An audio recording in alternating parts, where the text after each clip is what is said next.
Episode 160 deal और धमकी।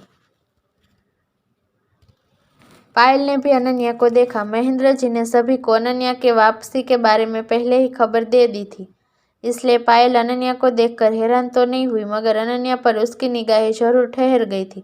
उसने सोचा, यह सच में वापस आ गई है और अब तो फैमिली ने इसे एक्सेप्ट करने का फैसला भी कर लिया है। लेकिन यह डॉग, क्या दादाजी ने सिंघानिया पैलेस में डॉग रखने की परमिशन दे दी? पर ऐसा कैसे हो सकता है?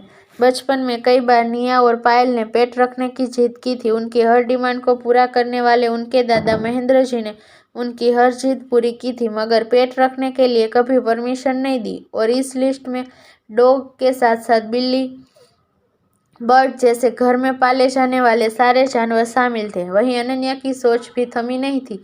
उसके मन में बहुत कुछ चल रहा था। यह आदमी पायल के साथ क्यों है? कहीं यह और पायल एक साथ? अगर ऐसा है भी तो मुझे इस इंसान से दूरी बनाकर रखनी होगी। इसी ख्याल के साथ अनन्या शेड को लेकर कमरे में लौट गई। उसके अंदर जाते ही अर्जुन मन ही मन मुस्कुराते हुए बोला, मैं जानता हूँ तुम मुझे यहाँ देखकर खुश नहीं हुई, लेकिन तेरी खुशियों के लिए मेरा यहाँ आना जरूरी था। मैं देखना चाहता था सिंघानिया परिवार तुझे लेकर क्या सोच रखता है। मैं जानना चाहता हूँ महेंद्र सिंघानिया तुझे किस वजह से वापस लेकर आया है, और यह भी कि ऐसी क्या मजबूरी थी कि तुझे वापस उस जगह आना पड़ा जहाँ तू नहीं आना चाहती थी। अर्जुन की सिंघानिया पैलेस में आने की वजह साफ थी, पर क्या वो सच में पायल के साथ था?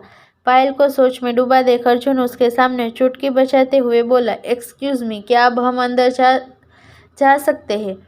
अर्जुन के टोकने पर पायल ने सेंस में आते हुए हड़बड़ाते हुए कहा, हाँ जी सर, बिल्कुल, क्यों नहीं। और इतना कहकर पायल रिस्पेक्टली अर्जुन को पैलेस के अंदर ले आई। अर्जुन बजाज को पैलेस में देखकर रघुवेंद्र, देवेंद्र के साथ साथ बाकी सभी मेंबर भी अविश्वास से उसकी तरफ देखने लगे।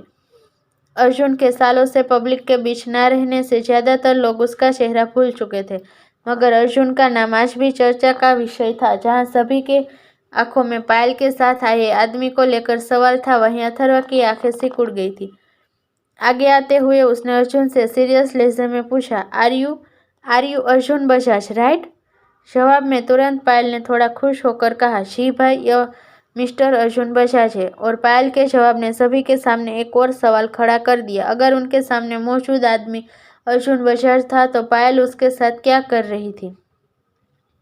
क्या पायल बॉलीवुड की फेमस सिंगर आसना जैन की असिस्टेंट नहीं थी? हालांकि अर्जुन के सामने पायल से अर्जुन के बारे में ना पूछते हुए उन्होंने अर्जुन का वेलकम किया।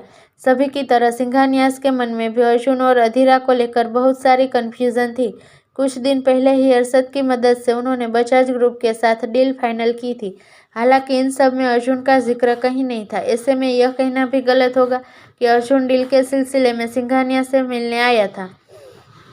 जहां सिंघानिया परिवार के मर्द अपने ही सोच में उलझे हुए थे, वहीं अर्जुन की नजरें किसी और को ही तलाश रही थी। काफी समय बाद भी जब उसे अनन्या नहीं दिखी तो उसने बात को आगे बढ़ाते हुए कहा, मैं जानता हूँ मेरा यहाँ अचानक आ जाने से आप सभी के मन में बहुत से सवाल उठ रहे होंगे, तो मैं सबसे पहले आप सभी के सवालों को जवाब दे देता हूँ।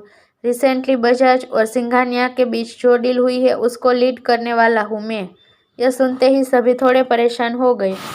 हालांकि अर्जुन ने उनके रिएक्शन को नजरअंदाज करते हुए आगे कहना जारी रखा, मेरी अरशद से पहले ही बात हो चुकी है। अधीरा ने यह प्रोजेक्ट मुझे हैंड ओवर कर दिया है। मुझे नहीं पता आप सब मेरे बारे में क्या सोचते हैं, लेकिन मैं अपने काम को लेकर समय की बर्बादी, काम को लेकर लापरवाही बर्दाश्त नहीं कर सकता। इसलिए जो प्रोजेक्ट 1 महीने बाद शुरू होने वाला था उस पर हम आज रात से ही काम शुरू कर रहे हैं, क्योंकि मैं जानता हूँ यह बहुत जल्दबाजी में हो रहा है और आपके पास वर्किंग टीम नहीं है। इसलिए मैंने बजाज ग्रुप के एक काबिल टीम को प्रोजेक्ट का हिस्सा बना दिया है। वो कल दोपहर तक यहाँ सिंघानिया पैलेस में शिफ्ट हो जाएंगे। हमें अरशद की परमिशन मिल चुकी है। अगर आप तैयार हैं तो हम काम शुरू करते हैं, वरना इस डील को ब्रेक भी कर सकते हैं। अर्जुन ने बिना रुके, बिना किसी झिझक के सपाट लहजे में सिंघानिया परिवार के सामने अपना पॉइंट रख दिया। उसकी ना सिर्फ रूड थी बल्कि धमकी से भी भरी हुई थी। सिंघानिया परिवार ने परेशान होकर एक दूसरे को देखते हुए जैसे इशारों ही इशारों में कुछ बातें की और आखिरकार देवेंद्र जी आगे आते हुए बोले, मिस्टर बजाज, हम फैसला लेने से पहले एक बार अरशद से बात करना चाहेंगे। अर्जुन को जैसे यही सुनने की उम्मीद थी, वो मुस्कुरा उठा। उसकी मुस्कुराहट सिंघानियास का मजाक उड़ा रही थी। अर्जुन ने कहा, ठीक है, आप सब बात करिए, आज रात का वक्त है आपके पास, जो भी डिसीजन होगा आप सब मुझे बता सकते हैं। अर्जुन ने यह कह तो दिया था, लेकिन उसके बिहेवियर ऐसा बिल्कुल नहीं लग रहा था जैसे वो वहां से जाने के मूड में है। कुछ ही देर बाद अरशद भी वापस आ गया। उसने अर्जुन को देखा, दोनों की नजरें मिली और दोनों ने एक दूसरे को अनदेखा कर दिया। अरशद सीधे अपने कमरे में गया। दरवाजा खुलते ही जेठ कमरे से बाहर निकल गया। यह देख एक बार फिर अनन्या को परेशानी ने घेर लिया। उसने उम्मीद भरी नजरों से अरशद को देखते हुए बड़ी ही मासूमियत से कहा, अरशद, यह क्या किया तुमने? तुम्हारी वजह से जेठ फिर बाहर चला गया। अब जाओ, उसे पकड़ कर लाओ। अरशद अनन्या के पास आया और प्यार से उसके आगे आ रहे बालों को कान के पीछे करते हुए उसने झुककर सरसरी आवाज में अनन्या से कहा, अन्या, मेरे ऊपर तो सिर्फ तुम्हारा ख्याल रखने की जिम्मेदारी है, फिर मैं तुम्हें छोड़कर किसी और के पीछे क्यों जाऊँ?